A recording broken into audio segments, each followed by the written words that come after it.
अगर आप गंभीरता से विचार करें तो जो अपनी भूल होती है ना, वो सावधान होने मात्र से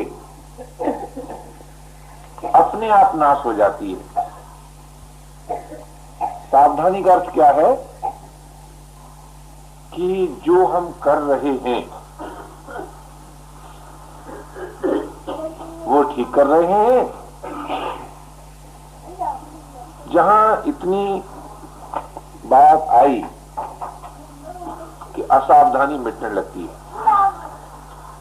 और जैसी जैसी असावधानी मिटती जाती है वैसी वैसे साधन की स्मृति अपने आप उदित होती जाती है, और जैसे जैसे साधन की स्मृति उदित होती जाती है वैसे वैसे असाधन का नाश होता जाता है। असाधन के नाश में कोई कठिनाई नहीं है।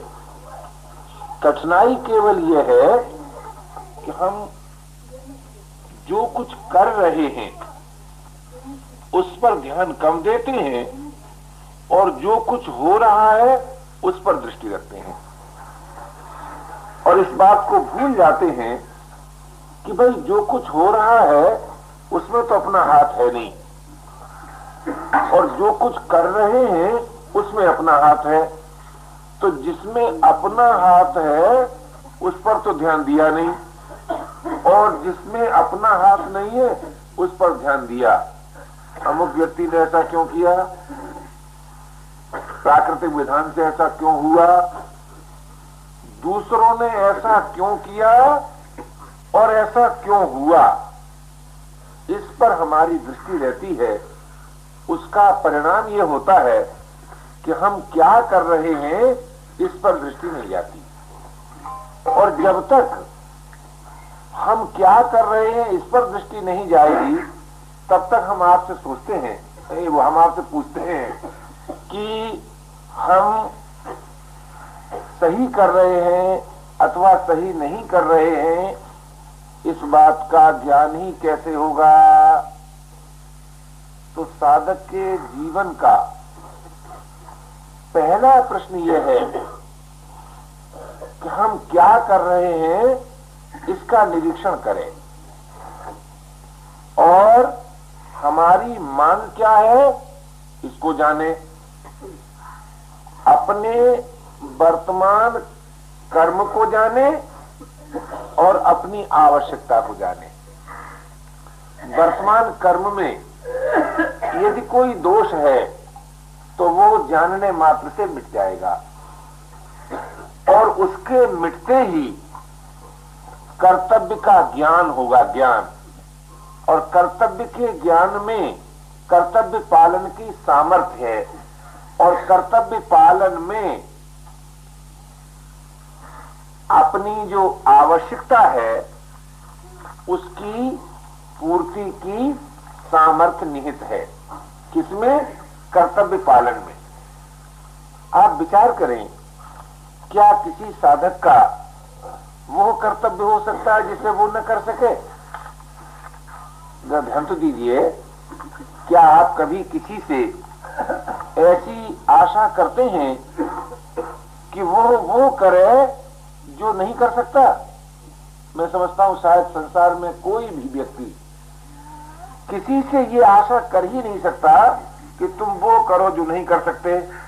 तो क्या प्रकृति के विधान में हमारा कर्तव्य कोई ऐसा होगा जिसे हम न कर सके? ऐसा तो हो नहीं सकता। और जब ऐसा नहीं हो सकता तो कर्तव्य पालन में कठिनाई क्या है? क्या ये हमारा और आपका मौलिक प्रश्न नहीं है?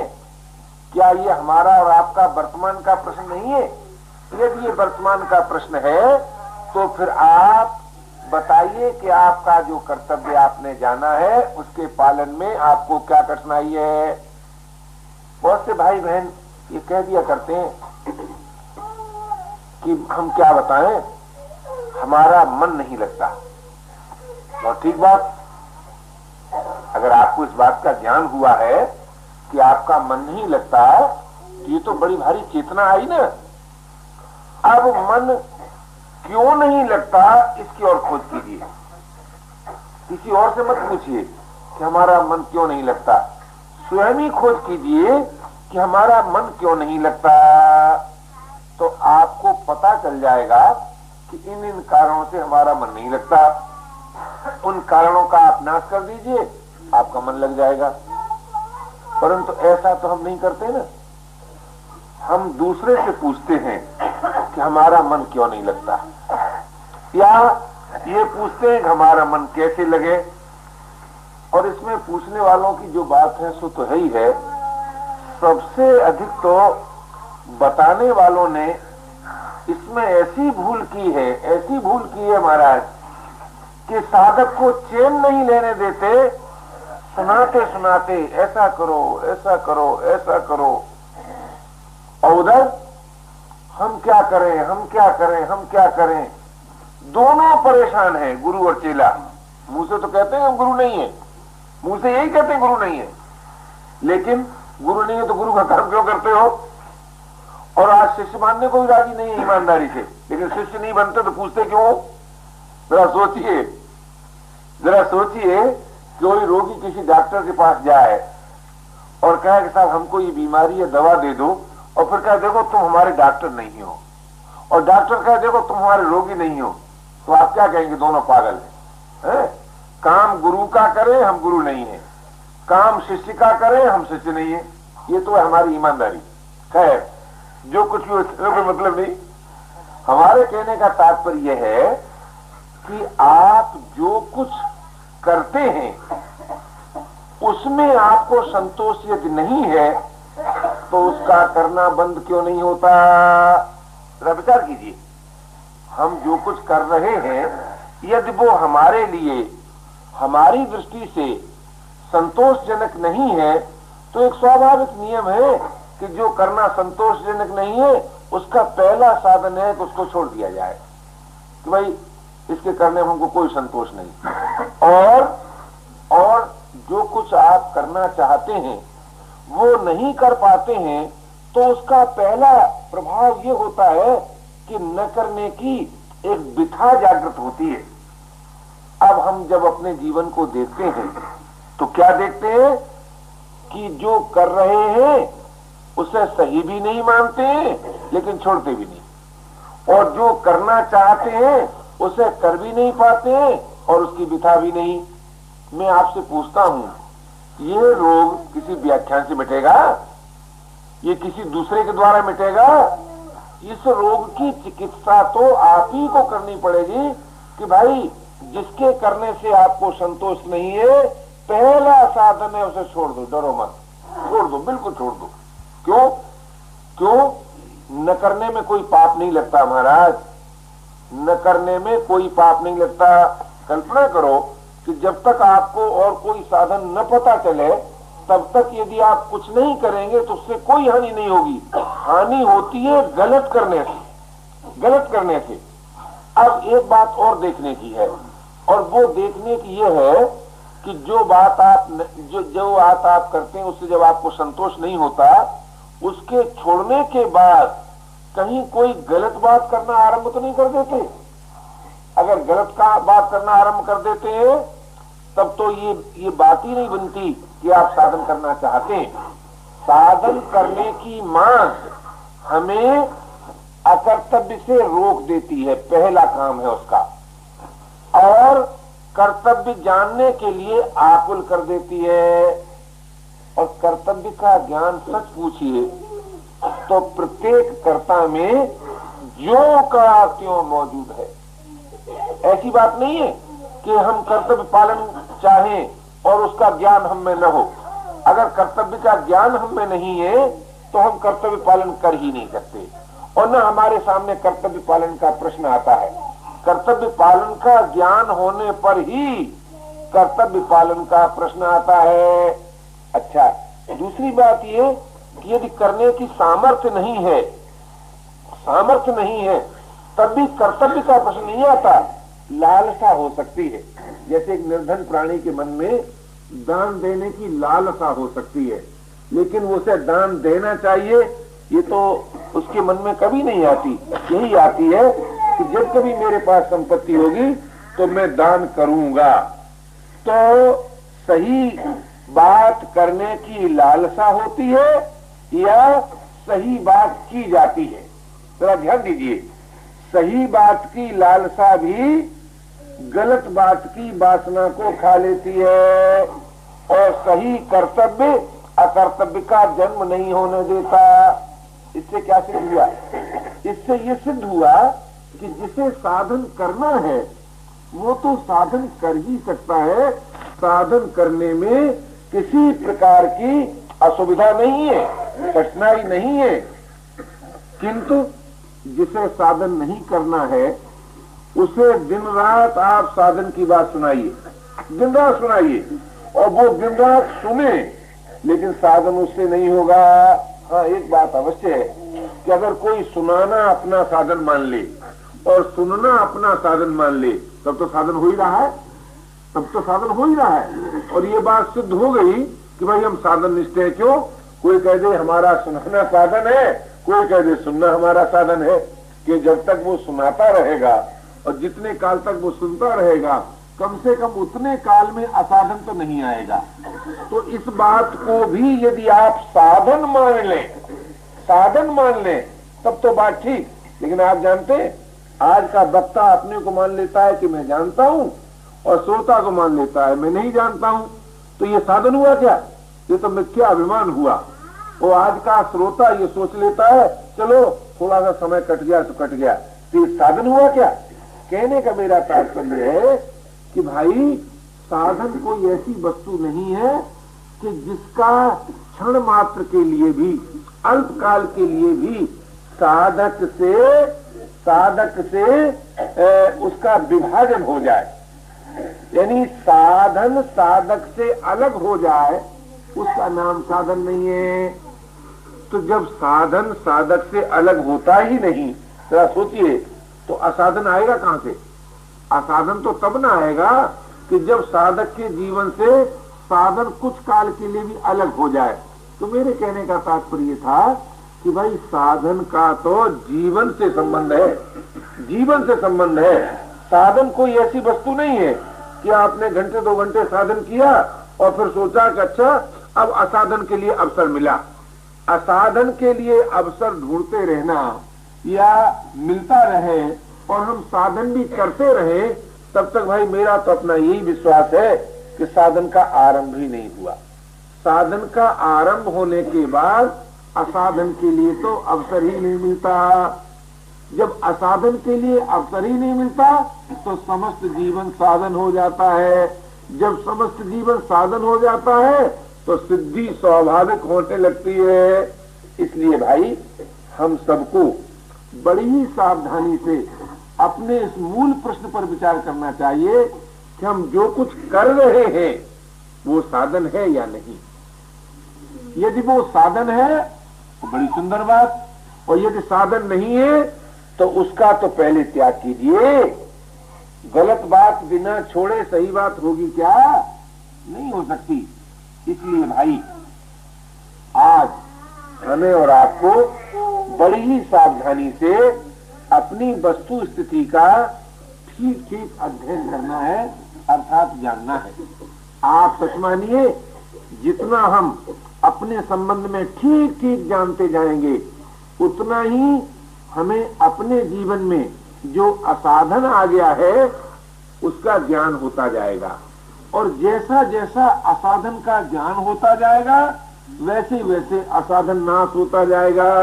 जैसे सूर्य के उदय मात्र से अंधकार मिट जाता है, जैसे बालक के रोने मात्र से चोर भाग जाता है, वैसे ही असाधन के जानने मात्र से असाधन नाश हो जाता है।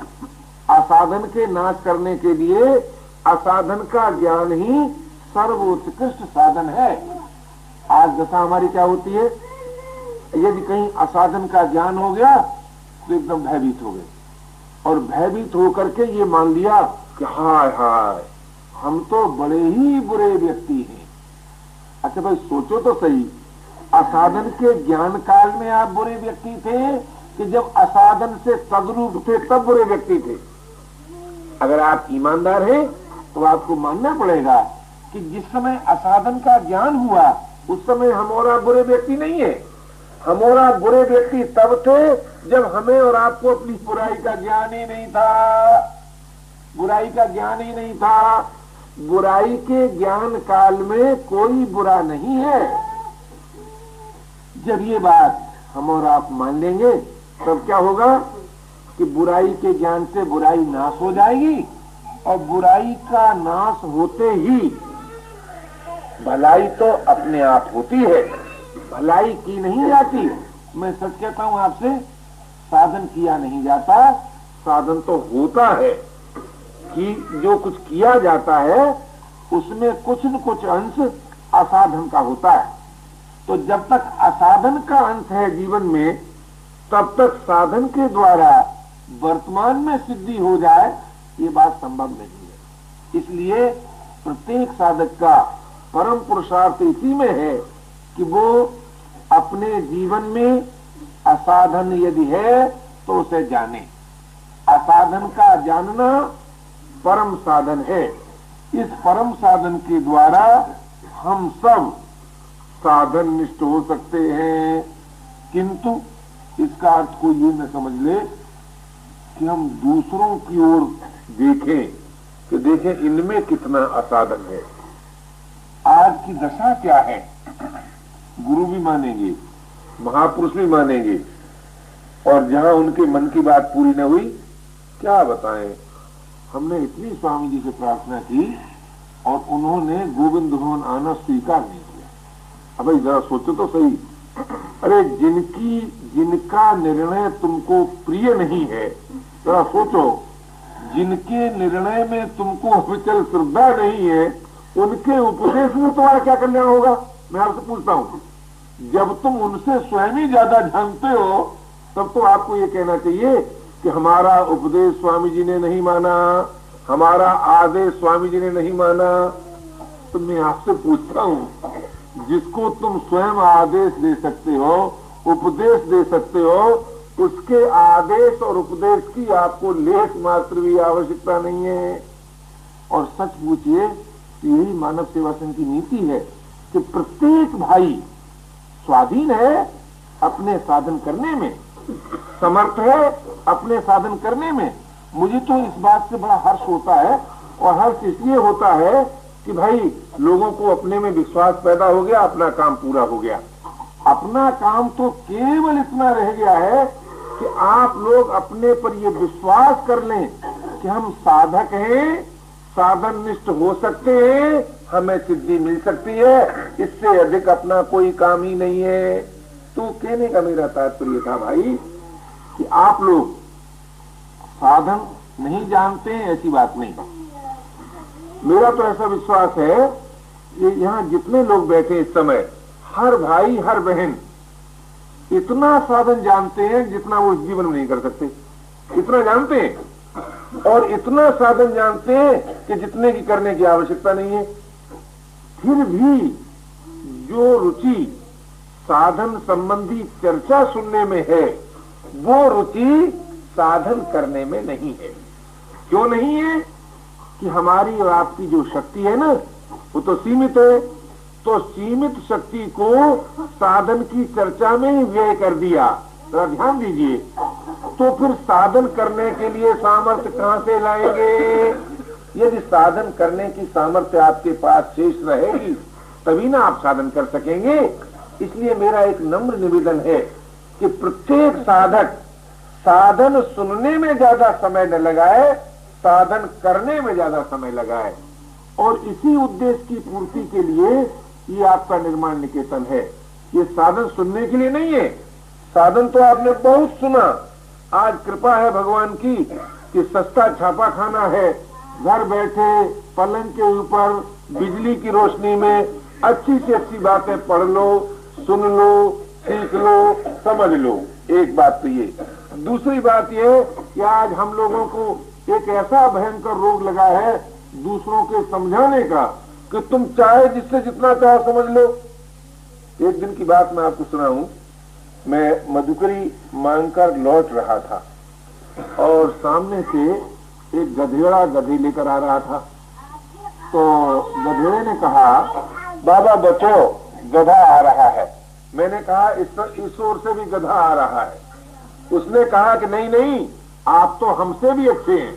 यानी वो गधेड़ा अपने को गधे से अच्छा मानता था। तो मैंने उससे पूछा, तुम कैसे जानते हो कि मैं तुमसे भी अच्छा हूं? कहने लगा, मैं चिंता में रहता हूं, तुम निश्चिंत रहते हो। मैंने कहा, भाई वाह गुरु महाराज, धन्यवाद। तो आप ये सच मानिए कि उपदेश का सारा संसार है, समस्त संसार आपको निरंतर उपदेश दे सकता है। आज उपदेष्टा गुरु की लेस मात्र भी आवश्यकता नहीं है। आवश्यकता इस बात की है कि कोई ऐसा वीर पुरुष हो या कोई ऐसी वीर महिला हो जो किसी उपदेश को स्वीकार कर सके। किंतु हमारी भौतिक शक्ति सत्संग के नाम पर इसी में व्यय होती है कि हम उपदेश सुने। बड़े बड़े उत्सव होते हैं, मेरे पास बड़े पत्र आते हैं। और होता क्या है उन उत्सवों में? उपदेश सुनाने का कार्य होता है। करने वाला तो ये सोचता है कि देखो हमने इतना बड़ा भारी उपदेश कराने का प्रयास किया, ज्ञान यज्ञ हो गया है। और सुनने वाले कहते हैं कि देखिए हमने इतना पैसा दिया, इतना समय दिया। और जब वो मंत्री खड़े होकर के सभा में कह देता है आपको भी धन्यवाद और आपको भी धन्यवाद, बस समझ लेते हैं कि इस उत्सव का जितना फल होना चाहिए था पूरा हो गया। तो भाई ये जो पद्धति है, मानव सेवा संघ इस पद्धति का आदर नहीं करता। क्यों आदर नहीं करता?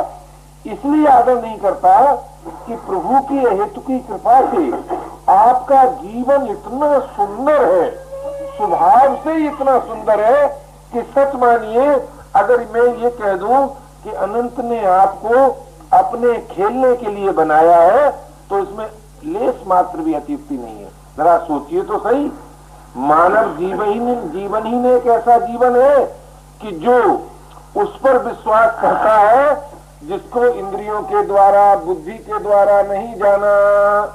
देखिए कितनी अलौकिक बात है। किसी से कहो कि देखो तुम जिसको नहीं जानते उस पर विश्वास करो, कोई कर सकता है?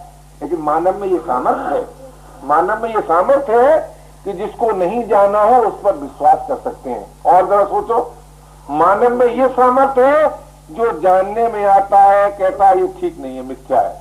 जरा सोचिए सही, जो जानने में आता है वो मिथ्या है, ये सामर्थ्य मानव को दी प्रभु ने है।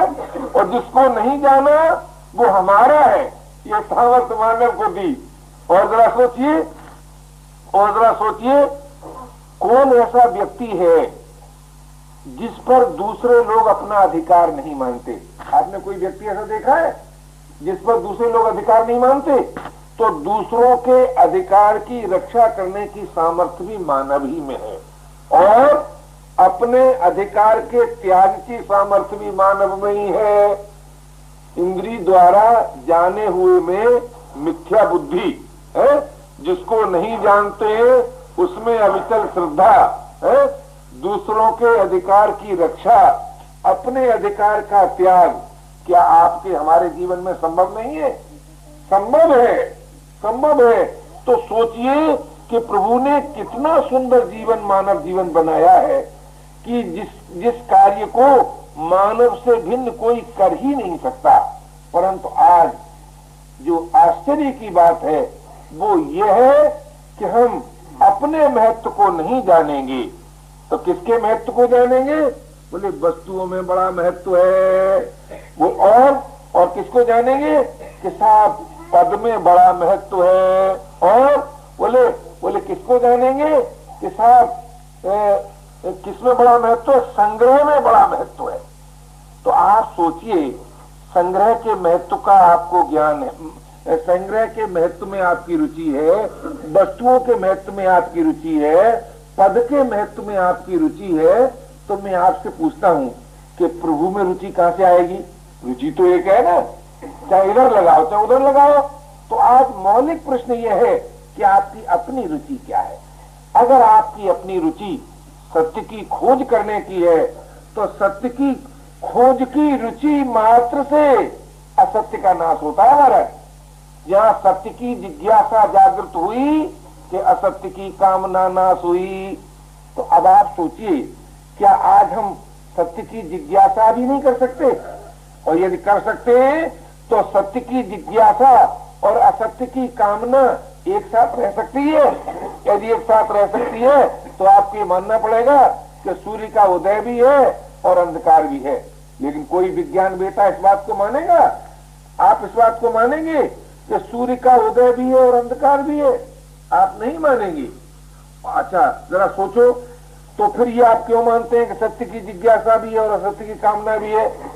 अगर आप ये मानते हैं कि सत्य की जिज्ञासा के साथ साथ असत्य की कामना भी है, तो कहना पड़ेगा कि सत्य की जिज्ञासा के नाम पर किसी असत्य का ही भोग करना चाहते हैं।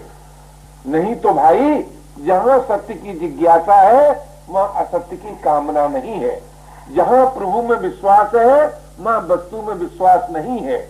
जहां जहां प्रभु से संबंध है वहां देह से संबंध नहीं है। अब ये बातें क्या हमारे लिए भविष्य में पूरी होने वाली हैं या वर्तमान से संबंध रखती हैं?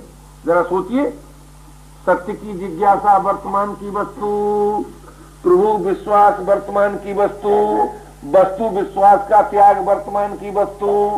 अब इन बातों के पूरे करने में हमें आपको क्या कठिनाई होती है? यदि उस पर आप आके चर्चा करते तो मैं सचमुच ये मान लेता कि हमारे मन में सत्संग की रुचि है। लेकिन इन पर तो आप चर्चा करते नहीं। आप तो श्रवण का सुख लेते हैं, और श्रवण का जो सुख है वो मालूम है किस संबंध में कही गई? श्रवण की महिमा किस संबंध में कही गई? श्रवण की महिमा कही गई प्रभु के चरित्र के संबंध में, प्रभु की महिमा के संबंध में। श्रवण की महिमा इस बात में नहीं कही गई कि संसार सत्य है कि असत्य है, कि आप सही काम करते हैं कि गलत काम करते हैं। इस संबंध में तो जानने की बात कही गई, जानने की बात कही गई। सुनने की बात की जो महिमा है वो प्रभु की महिमा में है। तो प्रभु की महिमा तो तब न सुनने में चित्त लगेगा जब प्रभु की सत्ता तो स्वीकार कर लो। और यदि प्रभु की सत्ता स्वीकार कर ली है तो उसमें विश्वास होगा कि नहीं? और जब उसमें विश्वास होगा तो उससे संबंध होगा कि नहीं? और जब उससे संबंध होगा तो उसकी स्मृति उदय होगी कि नहीं? तो प्रभु की स्मृति उदय होती है। आज क्या कहते हैं आप लोग? हम भगवान का भजन करते हैं। तो सोचिए, जो होने वाली बात थी उसको तो आपने करना आरंभ कर दिया, और जो करने वाली बात थी बोले उसका त्याग कर दिया। जरा ध्यान दीजिए, करने वाली बात का हो जाए त्याग और होने वाली बात को लगे करने, तो दोनों ओर से सर्वनाश होगा कि नहीं? वही आज की दशा है। ये भजन करते हैं और भजन होता नहीं। क्यों? भजन तो होने वाला था भाई, करने वाली बात भजन नहीं था। तो जो होने वाला था उसको हम करने का प्रयास करते हैं। तो करने वाली बात क्या थी? बोले करने वाली बात थी सत्संग। सत्संग करने वाली बात थी। तो जो करने वाली बात थी उसको होनहार पर छोड़ दिया। आप कहेंगे कैसे होनहार पर छोड़ दिया? अगर होनहार पर नहीं छोड़ दिया तो आपने अपने जाने हुए जिस असत को असत जाना, क्या उस असत का त्याग करके दूसरा कार्य आरंभ किया? इस दृष्टि से आपने सत्संग किया? तो ध्यान दीजिए, यानी जिस बात को आपने असत जान लिया कि ये बात असत है, तो उसका त्याग करने से पूर्व आपने दूसरा कार्य आरंभ कैसे कर दिया? तात्पर्य, पहला कर्तव्य है सत्संग, दूसरा कर्तव्य नहीं है। किससे पहले? रोटी खाने से पहले, पानी पीने से पहले, निद्रा लेने से पहले, घर जाने से पहले, व्यापार करने से पहले। यानी जितने कार्य आप करते हैं, करने की श्रेणी में जितने कार्य आते हैं, उन सब कार्यों से पहला कार्य है सत्संग। सत्संग करो।